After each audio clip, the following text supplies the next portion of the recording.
ഇവിടെ നമ്മൾ സിനിമകളിലെ കട്ട് ചെയ്യാതെ കാണിച്ച അബദ്ധങ്ങളെക്കുറിച്ചും കണ്ടിന്യൂറ്റി മിസ്റ്റേക്കുകളെക്കുറിച്ചും ലോജിക് മിസ്റ്റേക്കുകളെക്കുറിച്ചും എല്ലാമാണ് സംസാരിക്കാറ്.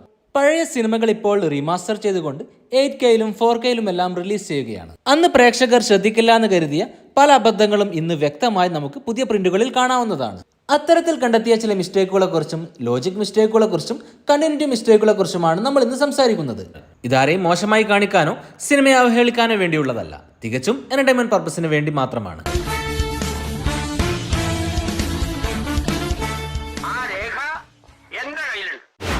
2023 മഹേഷ് ബാബു സംവിധാനം ചെയ്ത ചിത്രമാണ് miss Shetty mister Polishetty. നീ ആക്ച്വലി ഈ ജോബൊക്കെ വിട്ട് ഫുൾ ടൈം സ്റ്റാൻഡപ്പ് കോമഡി ചെയ്തൂടെ? ഫുൾ ടൈമോ? അമ്മോ. അനുഷ്ക ഷെട്ടി, നവീൻ പോളി ഷെട്ടി എന്നിവരായിരുന്നു കേന്ദ്ര കഥാപാത്രങ്ങളെ അവതരിപ്പിച്ചത്. ആ ഒരു സിനിമയിലെ ഒരു ഗാനരംഗമാണിത്.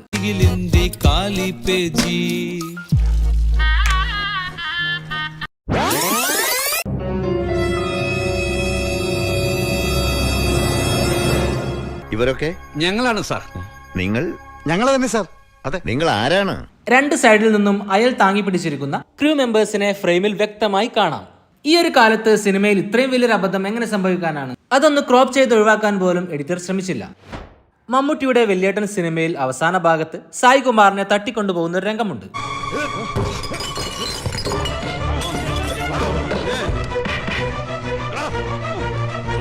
അവിടെ ഉണ്ടായ കുപ്പികൾ പലതും താഴേക്ക് വീഴുന്നതായി കാണിക്കുന്നുണ്ട്. ശേഷമുള്ള സീനിൽ മനോജ് കെ ജയൻ കാൽ വ്യക്തമായി നിലത്ത് വെക്കുന്നുമില്ല. വീഴുന്ന കുപ്പികളിൽ ഒന്ന് അദ്ദേഹത്തിന്റെ കാലിൽ വീണ് പരിക്ക് പറ്റിയതായിരിക്കാം അതിന് കാരണം. സിനിമയിൽ ഈ രംഗം റീടേക്കിന് പോകാതെ ആ ഒരു രംഗം തന്നെ അത്തരത്തിൽ തന്നെ കാണിക്കുകയാണ് ചെയ്തത്. 2012 ജോർജ് ഗിത്തു സംവിധാനം ചെയ്ത് പുറത്തിറങ്ങിയ ചിത്രമാണ് ആകസ്മികം. ഒരു കുട്ടി അലമാരക്കുള്ളിൽ അകപ്പെടുന്നതാണ് സിനിമയുടെ കഥ. സിനിമയുടെ ക്ലൈമാക്സ് ഭാഗത്താണ് ഇത്തരത്തിലൊരു രംഗം കാണിക്കുന്നത്.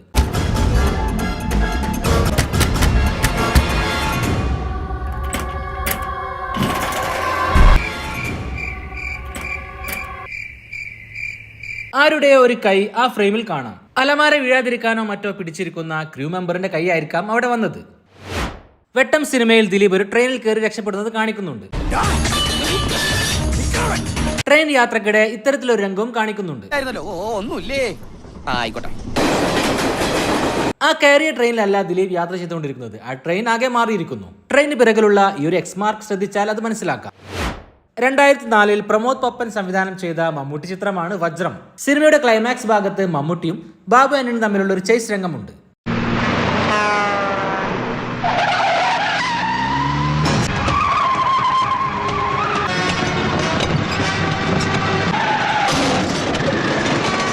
ആ ഒരു ചേസിലുടനീളം ആ ലോറിയുടെ പിന്നിലെ ഡോർ തുറന്നു വെച്ചിട്ടാണ് കാണിച്ചത്. എന്നാൽ കുറച്ചു കഴിയുമ്പോൾ ആ ഡോർ തന്നാലെ തന്നെ അടിച്ചു വെച്ചതായി കാണാം. ലോറിയിൽ ക്യാമറ വെച്ച് ഷൂട്ട് ചെയ്യുമ്പോൾ പിന്നിൽ വരുന്ന കാറിന്റെ രംഗം വ്യക്തമായി കിട്ടാൻ വേണ്ടിയാണ് ഡോർ തുറന്നു വെച്ചത്. പക്ഷേ ലോറിയുടെ മാത്രം രംഗം കാണിക്കുമ്പോൾ ആ തുറന്നു വെച്ച കാര്യം മറന്നുപോയി. അങ്ങനെ വന്നിരിക്കുന്ന ഒരു കണ്ടിന്യൂറ്റി മിസ്റ്റേക്ക് ആണിത്. 2004 സഞ്ജീവ് ശിവൻ സംവിധാനം ചെയ്ത സൂപ്പർ നാച്ചുറൽ ഹൊറർ ചിത്രമാണ് അപരിചിതൻ. കാവ്യ മാധവൻ, മന്യ, കാർത്തിക എന്നിവരായിരുന്നു കേന്ദ്ര കഥാപാത്രങ്ങളെ അവതരിപ്പിച്ചത്. കാർത്തിക അവതരിപ്പിച്ച കഥാപാത്രത്തിന്റെ പേര് സിമി എന്നാണ്. കാവ്യ മാധവനാണ് മീനാക്ഷി എന്ന കഥാപാത്രം ചെയ്യുന്നത്. ദേവി എന്ന കഥാപാത്രത്തെയാണ് മന്യ അവതരിപ്പിക്കുന്നത്. 3 പേരെയും ക്വസ്റ്റ്യൻ പേപ്പർ മോഷണത്തിന്റെ പേരിൽ കോളേജിൽ നിന്നും പുറത്താക്കുന്നു.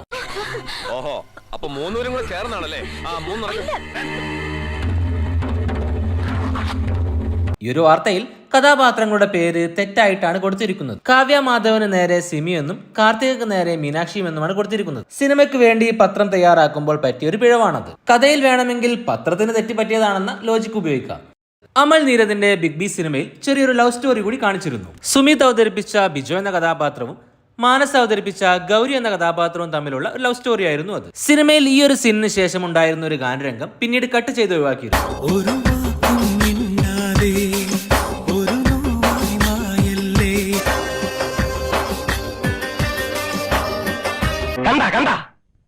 കണ്ടിട്ടൊന്നും ഉണ്ടാവില്ല. അപ്പൊ ഞാൻ മുണ്ടെടുത്തില്ലേ? അയ്യോ അതല്ലേ. ഈ ഒരു രംഗത്തും വ്യക്തമായി സിനിമയുടെ ക്ലാപ്പ് ബോർഡ് കാണിക്കുന്നുണ്ട്. എഡിറ്റർക്ക് പറ്റിയ ഒരു അബദ്ധമാണത്.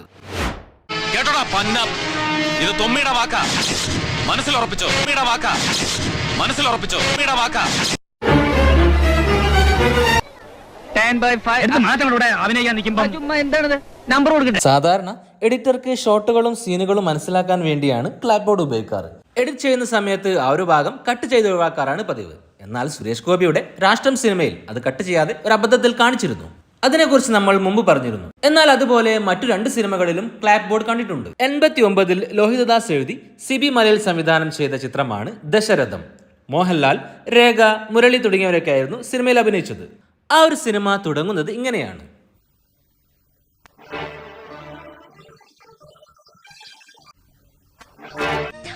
ഞാനേ കണ്ടുള്ളൂ, ഞാൻ മാത്രമേ കണ്ടിട്ടുള്ളൂ.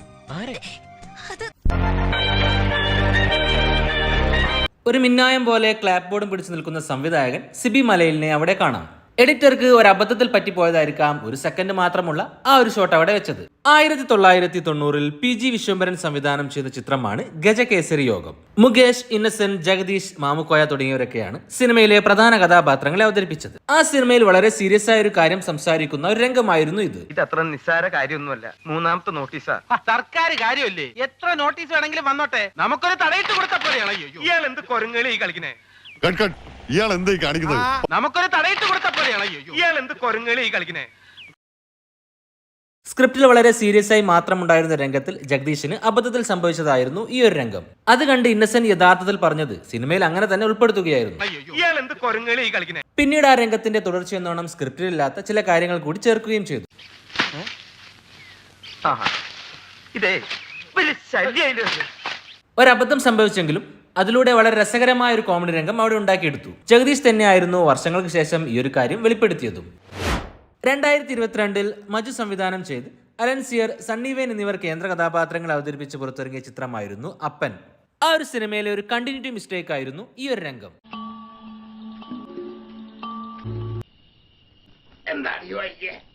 എന്താണ് മിസ്റ്റേക്ക് എന്ന് മനസ്സിലായോ? വീടിനകത്തേക്ക് കയറി വരുന്ന രംഗമാണിത്. വീടിന് പുറത്തുനിന്ന് കാണിക്കുമ്പോൾ ധരിച്ചിരിക്കുന്ന ഡ്രസ്സല്ല വീടിനകത്തെത്തിയപ്പോൾ ധരിച്ചിരിക്കുന്നത്. ഒരൊറ്റ സെക്കൻഡിൽ വീടിനകത്തേക്ക് കയറുമ്പോൾ തന്നെ ഡ്രസ്സിന്റെ നിറം മാറിപ്പോവുകയാണ്.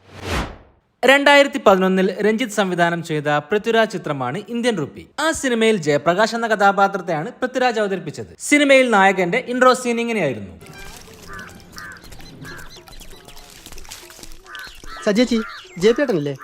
ഈ ഒരു രംഗത്ത് പൃഥ്വിരാജിനെ കൂടി കാണിക്കുന്നുണ്ട്.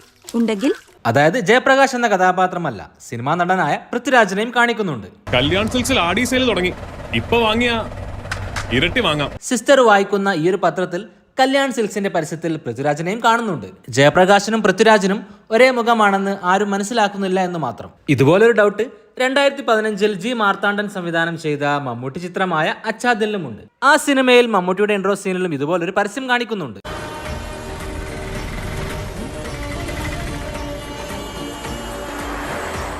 മമ്മൂട്ടിയുടെ തന്നെ അവതാർ ഗോൾഡിന്റെ പരസ്യമാണ് വലുതായി അവിടെ കാണിക്കുന്നത്.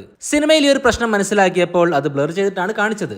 പക്ഷേ ഈ ഒരു ആംഗിളിൽ നിന്നുള്ള ഷോട്ടിൽ അത് ബ്ലർ ചെയ്തിട്ടില്ല. അത് മമ്മൂട്ടിയുടെ പരസ്യമാണെന്ന് അതിൽ നിന്നും മനസ്സിലാക്കാവുന്നതാണ്. എന്നാൽ ഒരു സിനിമയിൽ ആ സിനിമയുടെ തന്നെ പോസ്റ്ററും ആ സിനിമയുടെ നടന്റെ മറ്റൊരു സിനിമ തിയേറ്ററിൽ പോയി കാണുന്നതെല്ലാം തന്നെ കാണിച്ചത് ഹരിഹരൻ പിള്ള ഹാപ്പിയാണെന്ന സിനിമയിലായിരുന്നു.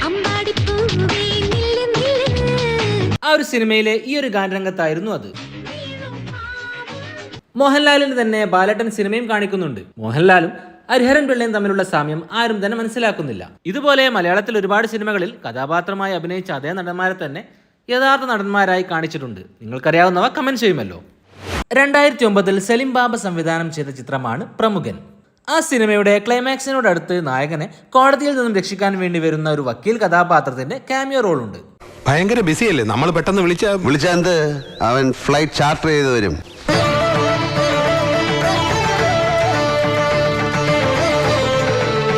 ഷൈജു കുറുപ്പായിരുന്നു ആ വക്കീൽ കഥാപാത്രത്തിന്റെ റോൾ ചെയ്തത്.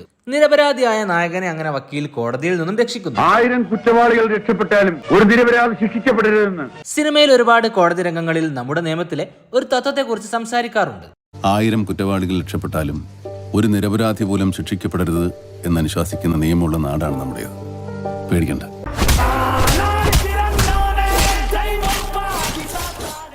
നമ്മുടെ വക്കീലും ആ ഒരു തത്വം പറയുന്നുണ്ട്. Thousands of innocent may escape, but an innocent should not be punished. I am also following that.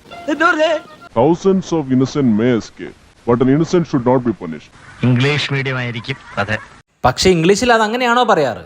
കുറ്റവാളി എന്നർത്ഥം വരുന്ന കൾപ്രിക്റ്റ് എന്ന വേർഡാണ് അവിടെ ഉപയോഗിക്കേണ്ടത്. അതിന് പകരവും നിരപരാധി എന്നർത്ഥമുള്ള ഇന്നസെന്റ് തന്നെയാണ് 2 സ്ഥലത്തും ഉപയോഗിച്ചിരിക്കുന്നത്.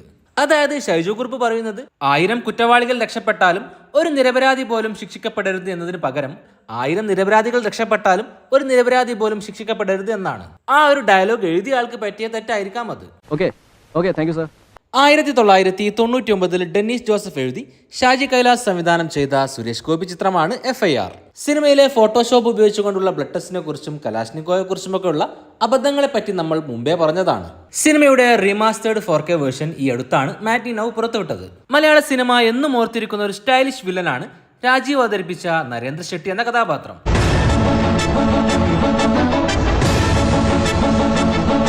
പഴയ സിനിമകളിൽ സ്ഥിരം സൈക്കോയായി അഭിനയിക്കുന്ന നടൻ വിജയ് മേനോനായിരുന്നു ആ കഥാപാത്രത്തിന് ശബ്ദം നൽകിയത്.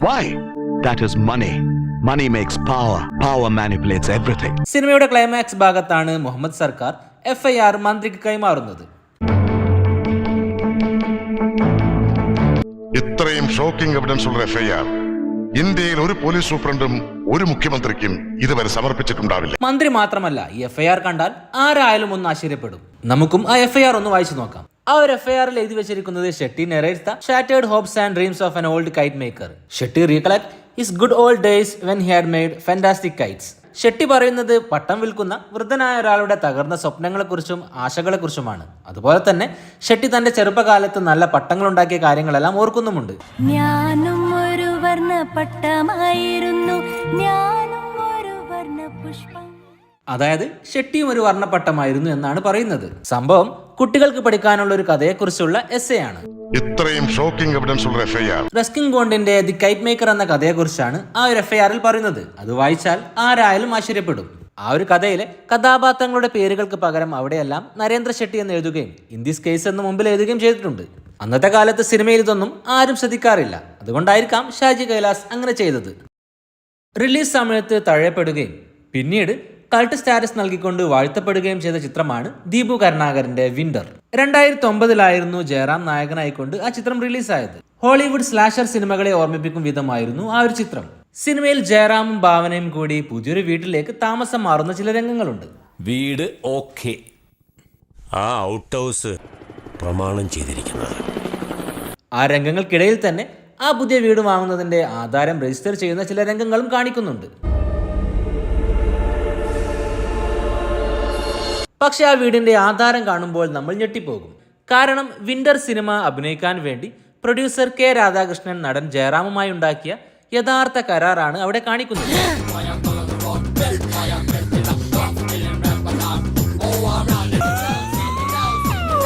ആക്ടറുടെ പേര് ജയറാം എന്നും സിനിമയുടെ പേര് വിന്റർ ആണെന്നും പ്രൊഡ്യൂസറുടെ പേരും എല്ലാം അതിൽ കാണാം.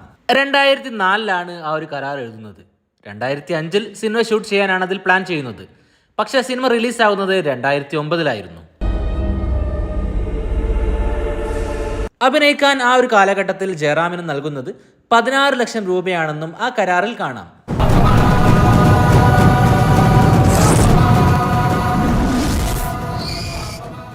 ഡബ്ബിങ്ങിനും മറ്റു കാര്യങ്ങൾക്കും വരണമെന്നും ഇല്ലെങ്കിൽ മറ്റൊരാളെ വെച്ച് ഡബ്ബ് ചെയ്യുമെന്നുമുള്ള കണ്ടീഷൻസും എല്ലാം കരാറിൽ പറയുന്നുണ്ട്. സിനിമ ഷൂട്ട് ചെയ്യുമ്പോൾ കഥയിൽ പുതിയ വീടിന്റെ ആധാരമായി കാണിക്കാൻ അവിടെ ഉണ്ടായിരുന്ന ഈ ഒരു മുദ്രപേപ്പറിൽ എഴുതിയ കരാർ എടുത്തു കാണിച്ചതായിരിക്കാം. പിന്നീട് ഇതെല്ലാം എടുത്ത് ചികഞ്ഞു വായിക്കുമെന്ന് ആരും ഓർത്ത് കാണില്ല. 1992 വേണു നാഗവള്ളി എഴുതി രാജീവ് നാഥ് സംവിധാനം ചെയ്ത മോഹൻലാൽ ചിത്രമാണ് അഹം. വളരെ ഡിസ്റ്റർബിംഗ് ആയിട്ടുള്ള ഒരു ക്ലൈമാക്സ് ആയിരുന്നു ചിത്രം നൽകിയത്. ക്ലൈമാക്സ് കഴിഞ്ഞ് സിനിമയുടെ എൻഡ് ക്രെഡിറ്റ്സ് കാണിക്കുന്നത് ഇങ്ങനെയാണ്. നമ്മുടെ ഫോട്ടോഷോപ്പരും മിടുക്കനല്ലേ. KJ യേശുദാസ് എന്നതിന് പകരം KJ ജേശുദാസ് എന്നാണ് എഴുതിയിരിക്കുന്നത്. വൈക്ക് പകരം J ആണ് ഉപയോഗിച്ചിരിക്കുന്നത്. ടൈറ്റിൽ ഉണ്ടാക്കിയ ആൾക്ക് ടൈപ്പ് ചെയ്യുമ്പോൾ വന്നൊരു മിസ്റ്റേക്ക് ആണത്. ഡാർവിന്റെ പരിണാമത്തിലെ ഈ ഒരു രംഗത്തെക്കുറിച്ചായിരുന്നു കഴിഞ്ഞ എപ്പിസോഡിൽ ചോദിച്ചത്. ആ സിനിമയിലെ 3 രംഗങ്ങളാണിത്.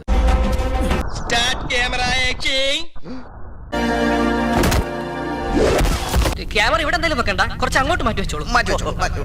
അപ്പോ ക്യാമറ ഒപ്പം ചാടട്ടെ. സിനിമയുടെ 2 ഷോട്ടിലും ഫ്രെയിമിനകത്ത് മറ്റൊരു ആംഗിളിൽ നിന്നും ഷൂട്ട് ചെയ്യുന്ന ക്യാമറ വ്യക്തമായി കാണാവുന്നതാണ്. മറ്റൊരു സീനിൽ ക്യാമറയോടൊപ്പം ക്യാമറാമാനോന്റെ നിഴലും കാണുന്നുണ്ട്. ഹരിഗോവിന്ദ് ആയിരുന്നു ആ ഒരു ചോദ്യത്തിന് ആദ്യം ഉത്തരം നൽകിയത്. നസ്രിയ, ബേസിൽ എന്നിവർ കേന്ദ്ര കഥാപാത്രങ്ങൾ അവതരിപ്പിച്ച് MC ജിതിൻ സംവിധാനം ചെയ്ത് പുറത്തിറങ്ങിയ ചിത്രമാണ് സൂക്ഷ്മദർശിനി. ആ ഒരു ത്രില്ലർ സിനിമയിലെ ഒരു ലോജിക് മിസ്റ്റേക്കിനെ കുറിച്ചാണ് പറയുന്നത്. സിനിമയിൽ ഒരു പ്രധാന ഇൻസിഡന്റ് കഴിഞ്ഞ് നിൽക്കുന്ന പ്രധാന വില്ലനെ ഒരു ജനലിൽ കൂടി നസ്രിയ കാണുന്നുണ്ട്. അതിനുശേഷമാണ് നസ്രിയ മറ്റൊരാളുമായി വാട്സപ്പിലൂടെ ചാറ്റ് ചെയ്യുന്നത്. പിന്നീടാണ് നാം മനസ്സിലാക്കുന്നത് ആ ഒരു ചാറ്റ് ചെയ്യുന്ന വ്യക്തിയുടെ ഫോൺ മറ്റൊരാൾ കൈക്കലാക്കി അയാളാണ് ചാറ്റ് ചെയ്യുന്നതെന്ന്. വാട്സപ്പിലൂടെ ടെക്സ്റ്റ് മെസ്സേജ് ആർക്കും അയക്കാം. ആ ടെക്സ്റ്റ് മെസ്സേജ് അയക്കുന്നയാൾ ആരാണെന്ന് മനസ്സിലാക്കാനും കഴിയില്ല. എന്നാൽ ആ വ്യക്തി വാട്സപ്പിലൂടെ ഓഡിയോ മെസ്സേജും അയച്ചിട്ടുണ്ട്. അത് വാട്സപ്പിൽ പണ്ടെപ്പോഴോ മറ്റൊരാളോട് പറഞ്ഞ ഓഡിയോ എടുത്ത് ഫോർവേഡ് ചെയ്തതല്ല. ഇത്തരത്തിൽ ഫോർവേഡ് ചെയ്ത ഓഡിയോ ആയിട്ടല്ല അത് കാണിക്കുന്നത്. ഫ്രഷായി വാട്സപ്പിൽ ചെയ്യുന്ന ഓഡിയോ പോലെ തന്നെയാണ് കാണിക്കുന്നത്. സിനിമയുടെ ലോജിക് വെച്ച് നോക്കിയാൽ ഒരിക്കലും തന്നെ അത് സാധിക്കില്ല. ഷമീസ്, ഹിറോഷ് എന്നിവർ പറഞ്ഞ അബദ്ധങ്ങൾ ഈ വീഡിയോയിൽ ഉൾപ്പെടുത്തിയിട്ടുണ്ട്. ഇതുപോലെ അബദ്ധങ്ങളെക്കുറിച്ച് നിങ്ങൾക്കറിയാമെങ്കിൽ അവ കമന്റ് ചെയ്യുമല്ലോ. ചാനൽ സബ്സ്ക്രൈബ് ചെയ്യാതെയാണ് നിങ്ങൾ വീഡിയോ ഇതുവരെ കണ്ടതെങ്കിൽ ചാനൽ സബ്സ്ക്രൈബ് ചെയ്യുന്ന കാര്യം പരിഗണിക്കുമല്ലോ. മറ്റൊരു രസകരമായ വീഡിയോയുമായി വീണ്ടും വരാം. പീസ്.